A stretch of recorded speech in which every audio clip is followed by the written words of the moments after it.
All praises due to the Most High, family. We back with another Acres anime review. I just finished watching episode 4 of The Water Magician. And this was a solid episode. We start off, Rio excited to head into the dungeon. So we start off with our orientation.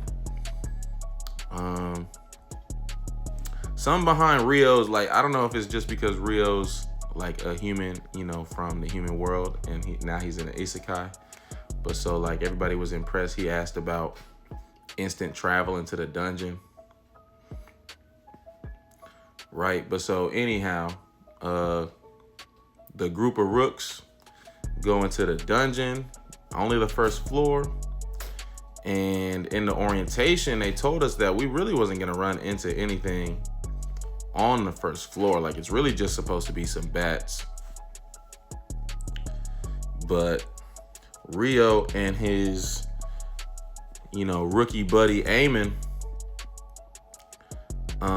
who was nervous as all hell, they seen something moving on the first floor. And so they realized that it's a soldier ant, which is minor. I mean, look, we seen Rio take down wyverns and golems, so ain't no ants, no problem. But so he really was acting like big bro the whole episode. He was like acting like big bro for his roommates, right? And so he pinned down the ant. He knew Eamon was nervous, so he's like, I'll pin down the ant, you go ahead and attack the ant. And because Rio, before he left his, little home, living his slow life, he was reading in the books about monsters. So he tell Eamon, okay, go ahead and strike the base of the neck, and that's his weak point. And so now Eamon and Rio, they locked in. And then they go back to the, right? So after that, they come and they chill at the dormitory. And like I said in the last review, family, like, Rio's done being the average unknown person. Like, he's literally an overnight celebrity because of his connection with Abel, because he's got Fairy King drip,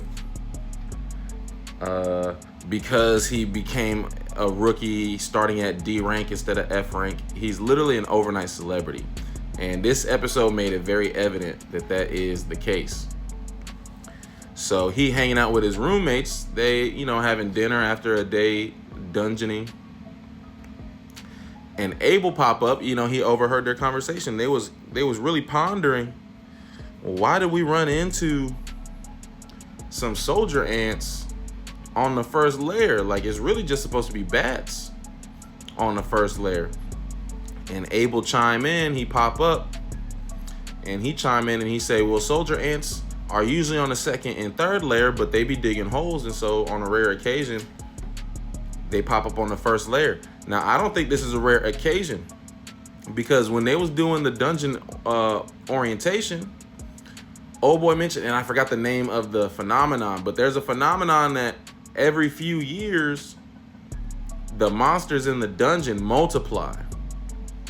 And so I think that's a hint that we about to have. I guess it's rare because it's not going to be expected. It's not the on schedule like they usually expect this phenomenon to happen.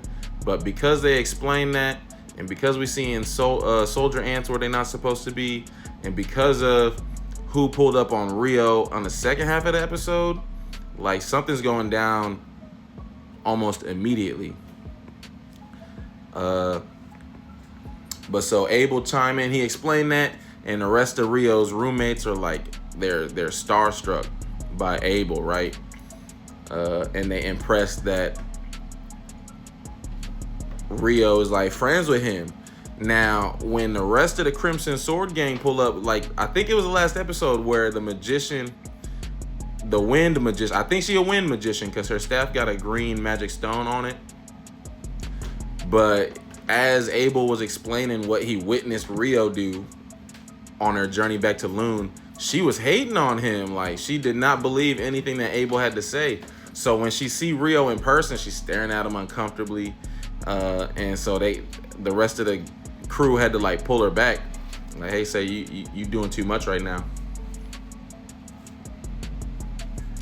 But so that was a little glimpse that we seen of Abel. We go back the next day, and Rio says that he has a goal of getting to the 3rd layer, and so we get a little expedition with him and Eamon fighting some wolves. And Rio, if you peep in the intro song, like there's a video of Rio like leading a group. I think it's his roommates. Like they do a lot of running, and so I think this was the hint that they about to start getting into some serious like stamina training and cardio and stuff, because Rio mentioned to Eamon, you got a very safe and strong style of swordplay there, but you really got to work on, you're going to get tired. Like that looks exhausting. So you got to work on your stamina. You got to work on your cardio. And then because after they came back from the dungeon, they seen that his other roommates, well, actually, no, I got ahead of myself. But that's what they mentioned when they in the dungeon. And then they come back home, right? But so after that, after touching the 3rd layer in the dungeon, Eamon go back to the dungeon, but Rio, he wants to hit the library. So his 3 roommates hit the dungeon again for a 3rd day in a row, but Rio hitting the library. Now, while we hitting the library, we found some books, but then we leave in the library and a solar eclipse happened. And what I noticed about this solar eclipse is that the water fountain stopped, which I thought was weird. And then Rio mentioned that the space, the air, the environment felt different. And I mean, peep his reaction time. Like, somebody attacked unannounced. This Akuma attacked unannounced, and he was ready to go. And I think we found Rio's nemesis in this Akuma. I forgot her name though. But her power, I mean, she's clearly equipped with wind magic and fire magic. So I don't know if other magicians are equipped like that.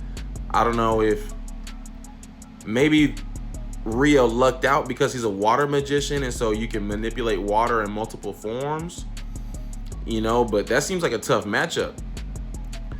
Now, and that was an intense battle. Like, she low-key got Rio with an attack, but because he's wearing the Fairy King drip, that kind of saved him on one of her attacks. Other than that one attack that snuck in and hit him in the shoulder, he was really going blow for blow with her.